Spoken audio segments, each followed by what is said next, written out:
Halo semua, perkenalkan, nama saya Maria Fatimat Nines dengan NPM 521900118, semester 6 kelas A, Prodi Kimia Fakultas Pertanian Universitas Timur. Di sini saya akan mempresentasikan tugas kimia organik sintesis, yaitu dengan mereview jurnal. Oke, baik. Jurnal yang saya rujuk di sini CU2 iodin 3 oksida dimerisasi dari heterosiklik katena amina tandem tempo oksidasi untuk sintesis sangat selektif dari 2H pirolo 12A imidazole 73H iones yang difungsikan. Berikut gambar 1 struktur pirolidon bisiklik. Beberapa senyawa ini menunjukkan spektrum luas dan bioaktivitas vital. Misalnya genamidin A, enam-bohemin, dan NP253027 memiliki sifat sangat baik aktivitas antitumor. Akibatnya, semakin banyak metode telah dikembangkan untuk sintesis senyawa ini. Hampir semua produk alami ini telah disintesis dalam penelitian kimia dan farmakologi. Metode sintesis untuk mendapatkan inti bisiklik meliputi 5 siklisasi N-endodik, reaksi siklisasi intramolekul, metilen aktif dengan gugus cyano, dan metode lainnya.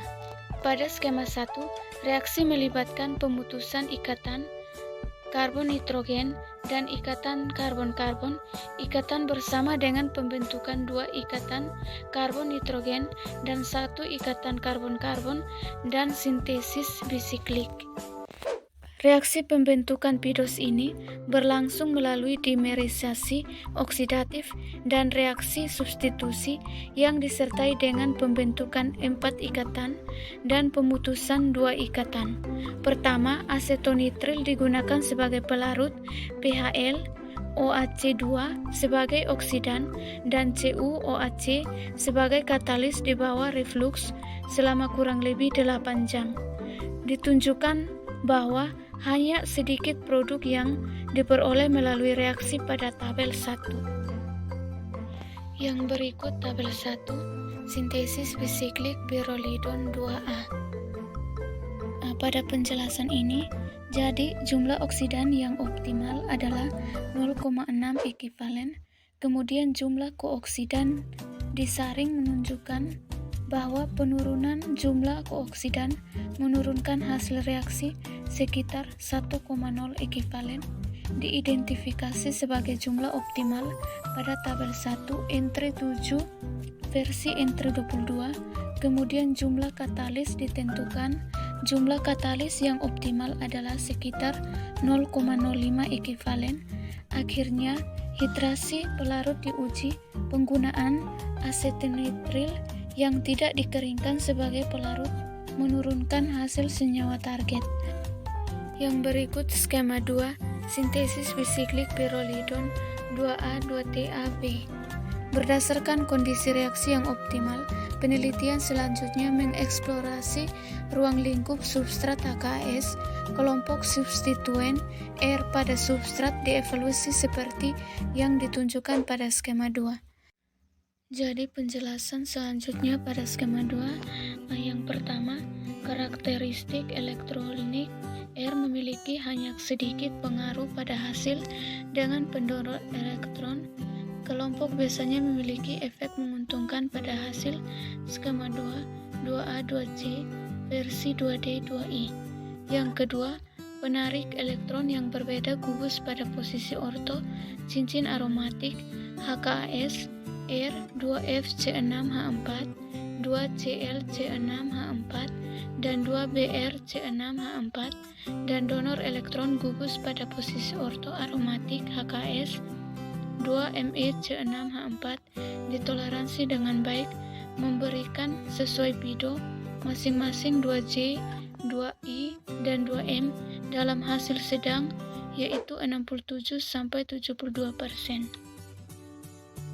Yang ketiga, gugus penarik elektron yang berbeda pada posisi meta, cincin aromatik HKS R 3FC6H4, 3ClC6H4, dan 3BrC6H4 dan gugus pendonor elektron pada posisi parat cincin dari cincin aromatik HKS R 3Me6H4 dan 3MEOC6H4 ditoleransi dengan baik. Yang berikut penjelasan masih pada skema 2.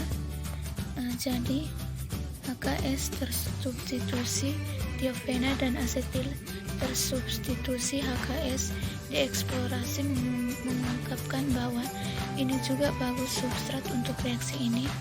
Pada skema 2, 2S dan 2T, HKS tersubstitusi digunakan sebagai substrat untuk mensintesis pido mengikuti prosedur umum untuk memperluas ruang lingkup reaksi kaskade. Jadi produk dengan hasil sedang hingga baik yaitu 66-76% diperoleh pada skema 3 yaitu 2U27.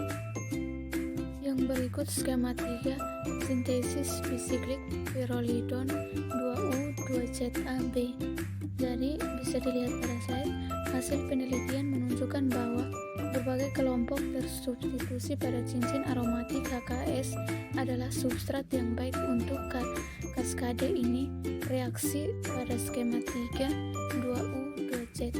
Yang berikut skema 4 mekanisme yang diusulkan untuk sintesis 2. Mekanismenya ditunjukkan pada skema 4. Yang pertama, substrat HKS1 dioksidasi oleh Cu untuk menghasilkan radikal kation spesies 3. Kation radikal 3 dioksidasi untuk menghasilkan intermediate radikal 4. Radikal 4 mengalami dimerisasi membentuk intermediate 5. Intermediate 5 diubah menjadi intermediate 8 berturut-turut melalui tautomerisasi imina enamin dan siklisasi intramolekul dengan serangan intramolekul gugus amino pada gugus karbonil diikuti oleh pembelahan cincin. Yang berikut kesimpulan. Yang pertama, situs nukleofilik AC dari HKA1 dapat dioksidasi oleh oksidan untuk dimer dan dimer sangat tidak stabil dan membentuk produk target dengan struktur kompleks. Kedua, oksigen karbonil disediakan oleh tempo. Ini memberikan informasi kunci untuk merancang substrat baru seperti berbagai HKS dalam sintesis dimer dan dengan struktur kompleks dalam reaksi satu langkah daripada dalam beberapa langkah. Serupa dengan sintesis total produk alam, atom oksigen produk alam bisa diperkenalkan tempo. Langkah ini menurunkan jumlah pengoksidasi logam yang bermanfaat bagi lingkungan. Sekian dan terima kasih.